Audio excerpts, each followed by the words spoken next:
ko'pchilik biznes yoki bir tadbirkorlarning xatolaridan biri bu nima?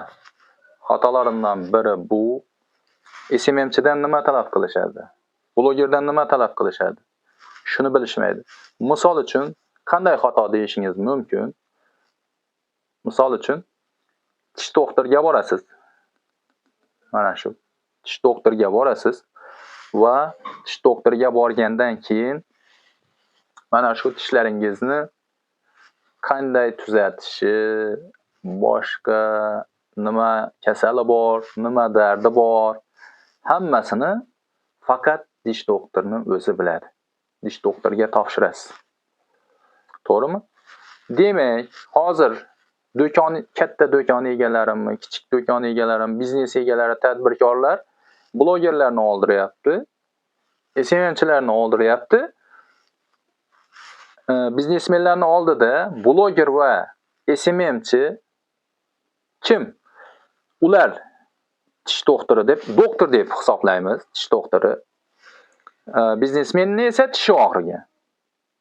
Demak, blogerga va SMMchiga tishini qanday davolatishini topshirdimi? Endi sabr qilish kerak. Tishni qanday davolashni mana buni o'zi biladi, tish doktorining o'zi biladi. SMMchi qanday biznesdagi xatolar hammasini ko'rib turadi, ustidan bilib turadi, nima qilish kerakligini ham bilib turadi. Shuning uchun SMMchi va blogerga topshirish kerak ishni va nima desa shuni bajarish kerak. Misol uchun yana bitta misollar bor bunga. Jaloliddin Rumiyni kitobida Ichindadir degan kitobida o'qiganman.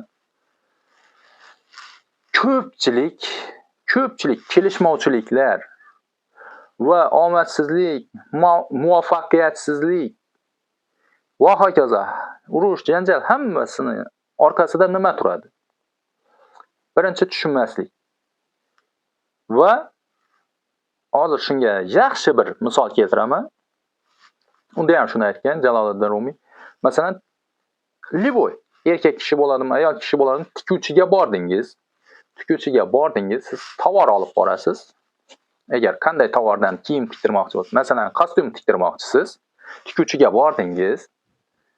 Keyin tikuvchiga borgandan keyin siz tikuvchilikni T harfini ham bilmaysiz.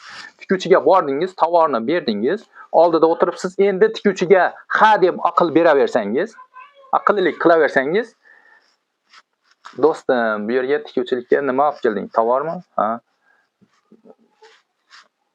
Xullas, endi shunday demaydi-yu, xuddi tikuvchiga bordingizmi, o'sha siz tovarni bering, aqlni yig'ishtiring unday. Unga beradigan aqlni yig'ishtirish kerak. O'sha. Bo'ldi, tamom, siz o'sha tikuvchiga kiyim, tovarni topshirdingizmi? Endi aqlliligingizni unuting. Nimaga desiz, siz tikuvchilikning T harfini ham bilmaysiz. Shuni tan olish kerak. Tikuvchiga boring, tovarni topshiring, siz o'lchamingizni olsin, chiroyli qilib kiyim tikib bering deb ayting, bo'ldi. Всё.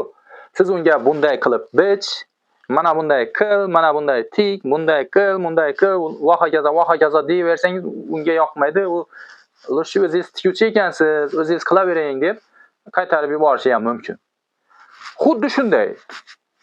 Hamma ish ham shunday. Tish doktoriga borib ham aqllilik qilaversangiz, u to'g'risi o'zingiz tuzata qoling. Men sizga ojizlik qilyapman, sizni tishingizni davolay olmayman deydi.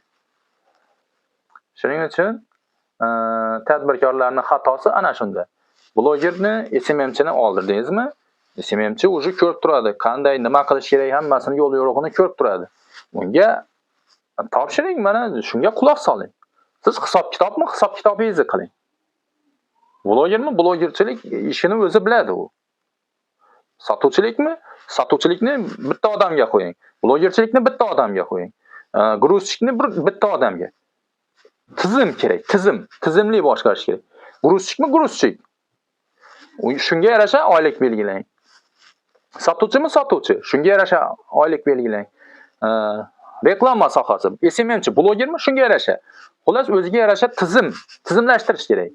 Do'konni, katta magazin bo'ladimi, kichik magazin bo'ladimi, hammasiga tizimli kirishilsa, akkuratlik qilib kundalik mana shunday yozib qo'yilsa, tizim chotki bo'ladi. hammasi. Bloger kelsa, blogerga ham aqllilik qilaversangiz, SMMchiga ham aqllilik qilaversangiz, keyin ham bloger bilan SMMchi keladi. Masalan, xuddiki kelin olib turib, 3 kundan keyin, 5 kundan keyin tug'ish kerak. Qanday tug'adi u? 9 oy 9 kunda kamida tug'adi. SMMchi ham, blogerchilik ham bir kunda, 2 kunda bo'lmaydi. Masalan, YouTube'da kanal ochganlar ham, liboy kanalni oching, bir kunda, 2 kunda, bir oyda o'xshab ketganini men ko'rmaganman. Kamdan kam. Vaqt kerak, sabr kerak, mehnat kerak, davomiylik kerak, sabr kerak, mehnat, mashaqqat yotadi orqasida. Kitoblar o'qish kerak, ilm olish kerak. Ana shunda bo'ladi u. O'zidan o'zi bo'lmaydi u. Hech bir oson va tez degan narsani umuman xayolingizdan chiqarib tashlang. Hech bir chiroyli va uzoq davomli va muvaffaqiyatli ishlarning hech biri tez va oson bo'lmaydi. Ana javob. Faqat mehnat, sabr, toqat, harakatda barakat, natija Allohdan. Shunga qarab harakat qilish kerak.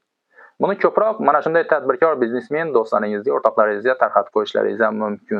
Keyin ham bizlarda agar shunday SMM, blogerchilik, biznesmenlarga ham farqi yo'q, hammaga kurslarimiz bor, onlayn kurslarimiz bor. Mana shu yerda nomerlarni qo'yamiz. Bemalol Telegramdan bog'lanishingiz mumkin, WhatsAppdan ham bog'lanishingiz mumkin. Mabodo spam bo'lsangizlar, aloqaga chiqaverasiz. Onlayn kurslarimiz bor. Polniy SMMchi, blogerlar, biznesmenlar, tadbirkorlar va hokazo hammaga kerak bo'ladi shu kurs. Bemalol aloqaga chiqaverasizlar, Telegramdan bog'lanasizlar. Men esa o'zimning onlayn kurslarim bor. Chiroyli qilib, kelishilgan holda qilib beriladi. Bunday bo'lsa, e'tiborlaringiz uchun kattakon rahmat. Assalomu alaykum va rahmatullohi va barakatuh.